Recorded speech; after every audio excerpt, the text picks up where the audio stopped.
Saudara-saudari terkasih di dalam Tuhan Yesus Kristus. Shalom, salam sejahtera dan berkah dalam. Kami, di Pendalaman Iman Katolik Online, menyadari di antara kita semua umat seiman dalam Tuhan Yesus Kristus. Banyak yang tidak sempat ataupun kurang tertarik untuk membaca Alkitab, maka dari itu kami memberikan rangkuman intisari isi masing-masing kitab per kitab dari Alkitab sesuai judul yang tertera di bawah ini. Maka diharapkan kita dapat memahami isi dalam masing-masing kitab tersebut. Selamat menyimak. Injil menurut Yohanes. Dalam video pertama, kita sudah melihat bahwa Yohanes menulis kitab ini untuk menyatakan bahwa Yesus adalah Mesias, Anak Allah, Firman Allah yang telah menjadi manusia, dan hadirat yang mulia yang datang untuk memperlihatkan siapa Allah sebenarnya. Kita juga sudah mengulas bagaimana Yohanes menyusun paruh pertama kitabnya untuk membuktikan pernyataannya itu. Yesus telah melakukan tanda-tanda ajaib dan membuat pernyataan yang luar biasa mengenai dirinya sendiri, bahwa dialah realitas yang ditunjukkan oleh seluruh sejarah Israel. Ini semua menimbulkan perdebatan, dan para pemimpin Yahudi menentang Yesus atas seluruh pernyataannya itu. Dan ini semua mencapai puncaknya saat Yesus menyerahkan nyawanya bagi sahabatnya Lazarus. Dengan mendekat ke Yerusalem untuk membangkitkan Lazarus dari kematian, Yesus menentukan nasibnya sendiri. Jadi begitu rencana pembunuhan Yesus mulai dijalankan, kita tiba pada paruh kedua dari kitab ini. Seluruh bagian pertamanya berfokus pada malam terakhir Yesus dan kata-kata terakhirnya bagi para murid saat ia berusaha mempersiapkan mereka menghadapi kematiannya yang sudah dekat. Yesus melakukan suatu tindakan yang mengejutkan saat makan malam. Ia bertindak seperti layaknya seorang hamba biasa dengan berlutut membasuh kaki mereka yang kotor, sesuatu yang dalam budaya mereka tidak akan pernah dilakukan oleh seorang rabi besar kepada murid-muridnya. Dan Yesus berkata ini semua melambangkan seluruh tujuan hidupnya untuk menyingkapkan sifat sejati Allah yang mengorbankan dirinya sebagai wujud kasih.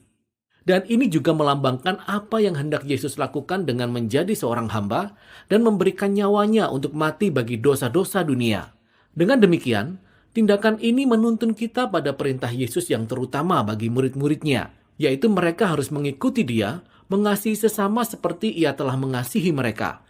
Kemurahan hati yang penuh kasih akan menjadi ciri khas pengikut Yesus dan akan menunjukkan kepada dunia siapakah Yesus, sehingga dunia pun tahu siapakah Allah itu.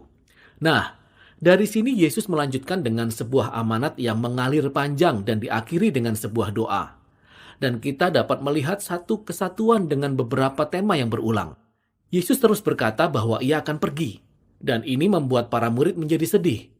Tetapi Yesus berkata bahwa itulah yang terbaik karena artinya ia akan dapat mengutus Roh Kudus yang juga adalah penghibur. Sebagai manusia, Yesus hanya bisa berada di satu tempat pada satu waktu. Tetapi Roh Kudus dapat menghadirkan Yesus secara pribadi di mana saja, kapan saja. Dan kata Yesus, Roh Kudus akan mengerjakan beberapa hal. Jadi ingat, bagi Yohanes, ketuhanan dari Allah yang Esa itu terdiri dari hubungan yang penuh kasih dan harmonis antara Bapa dan Anak. Yesus berkata bahwa Roh Kudus hadir sebagai pribadi yang penuh kasih yang akan datang untuk diam di dalam umatnya dan menarik mereka ke dalam kasih antara Bapa dan Anak itu. Lalu Yesus berkata, murid-muridnya adalah mereka yang tinggal atau tetap di dalam kasih Allah itu seperti ranting-ranting yang tinggal pada pokok anggur. Di sini Yesus menggambarkan bagaimana kasih mesra Allah dapat merasuk ke dalam hidup seseorang, menyembuhkan, mengubahkan, dan membuatnya menjadi baru. Dan masih ada lagi. Roh Kudus juga akan memberi kuasa kepada para pengikut Yesus untuk melanjutkan misinya di dunia. Pertama-tama, untuk melaksanakan perintahnya yang paling utama, mengasihi sesama manusia dengan cara melayani secara total. Dan kata Yesus, misinya juga untuk memberi kesaksian tentang kebenaran, untuk menyingkapkan dan menyatakan bagaimana kita sebagai manusia memperlakukan satu sama lainnya dengan cara-cara yang egois dan penuh dosa, dan untuk menyatakan bahwa dalam Yesus, Allah telah menyelamatkan dunia ini melalui Dia karena kasih-Nya akan dunia ini. Ia membuka jalan yang baru agar kita menjadi manusiawi kembali. Dan akhirnya, Yesus memperkirakan akan ada perlawanan, seperti para pemimpin Yahudi menolak Dia, demikian pula para pengikutnya akan mengalami penganiayaan. Namun Yesus berpesan agar mereka menguatkan hati, karena Ia telah mengalahkan atau meraih kemenangan atas dunia. Nah, Yesus tidak menjelaskan apa yang ia maksud dengan kemenangan di sini. Namun dari sini kita dibawa ke bagian terakhir dari kitab ini, di mana Yohanes menunjukkan seperti apakah kemenangan itu dengan gayanya Yesus. Para pemimpin Yahudi mengirimkan pasukan prajurit kepada Yesus dan murid-muridnya untuk menangkap dia. Dan ketika para prajurit bertanya yang manakah Yesus, ia berkata, "Akulah dia." Dan mereka semua jatuh terlentang. Nah, inilah bagian dari Yohanes yang luar biasa. Perkataan Yesus ini merupakan puncak dari 2 rangkaian 7 kejadian di mana Yesus menggunakan ungkapan yang sama. Dan semuanya mengarah pada satu pernyataan inti Yohanes tentang Yesus. Kata-kata "akulah dia" atau dalam bahasa Yunaninya ego eimi adalah terjemahan dari bahasa Ibrani untuk nama Allah dalam perjanjiannya yang dinyatakan kepada Musa dalam Keluaran pasal 3 dan juga diulang berkali-kali di kitab Yesaya. Dan Yohanes secara strategis menempatkan 7 momen dalam kisahnya di mana Yesus berkata "akulah dia", yang dilanjutkan dengan beberapa pernyataan yang luar biasa, "Akulah roti hidup", "Akulah terang dunia", "Pintu bagi domba-domba", "Gembala yang baik", "Kebangkitan", "Jalan kebenaran dan hidup", "Pokok anggur". Lalu Yohanes juga menyusun 7 kisah lainnya yang berisi momen penting saat Yesus hanya berkata "akulah dia" sebagai refleksi dari nama ilahinya. Jadi peristiwa saat Yesus ditangkap ini merupakan puncak yang ironis dari semuanya, karena Yesus mengungkapkan nama ilahinya dan kuasanya dan kemenangannya tepat di saat ia menyerahkan nyawanya. Setelah itu Yesus diadili karena pernyataan-pernyataannya yang meninggikan dirinya sebagai anak Allah dan Raja Israel.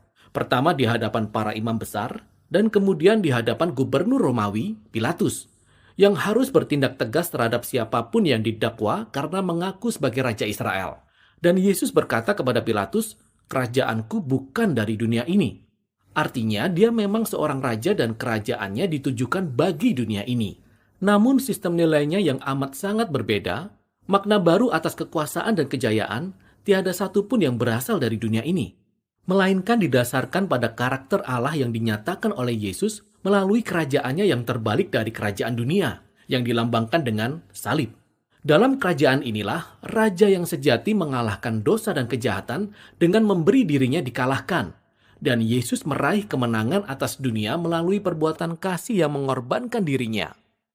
Setelah itu, mayat Yesus diletakkan di dalam sebuah kubur, yang kemudian ditutup. Dan pada hari pertama minggu itu, Maria dan kemudian murid-murid lainnya mendapati kubur itu sudah terbuka secara aneh dan kosong pula. Lalu tiba-tiba, Maria bertemu dengan Yesus. Ia hidup, ia bangkit dari antara orang mati. Nah, kebangkitan Yesus terhubung pada rangkaian 7 peristiwa lainnya dalam Injil Yohanes. Kembali ke pesta perkawinan di Kana, saat Yesus mengubah air menjadi anggur. Yohanes memberitahu kita bahwa inilah tanda ajaib pertama yang dibuat oleh Yesus. Yohanes juga memberitahu kita tanda yang kedua, yaitu anak laki-laki yang sakit disembuhkan di pasal 4. Namun setelah itu, Yohanes membiarkan kita terus menghitung, sampai kita melihat tanda yang keenam, yaitu kebangkitan Lazarus dari kubur, yang Yesus lakukan dengan mengorbankan nyawanya sendiri. Dan semua tanda-tanda ajaib ini mengarah kepada tanda yang ketujuh dan yang paling hebat sebagai puncaknya, yaitu kebangkitan Yesus dari antara orang mati. Kebangkitannya membuktikan Yesus adalah anak Allah, pencipta seluruh kehidupan yang kasihnya telah mengalahkan maut. Setelah kubur kosong, Yesus kemudian bertemu dengan semua muridnya, dan ia mengutus mereka dengan mengirimkan Roh Kudus seperti yang ia janjikan, supaya misinya dari Allah Bapa dapat terus dilanjutkan melalui mereka. Setelah itu kitab ini diakhiri dengan sebuah penutup yang mengulas tentang misi yang sedang dijalankan oleh murid-murid Yesus di dunia. Jadi sebagian dari mereka sedang mencari ikan, tetapi mereka tidak menangkap apa-apa. Lalu Yesus menampakkan diri kepada mereka di pantai, tetapi mereka tidak mengenalinya. Lalu Yesus menyuruh mereka untuk menebarkan jala di sebelah kanan perahu. Dan ketika mereka mentaatinya, mereka menangkap ikan dalam jumlah besar.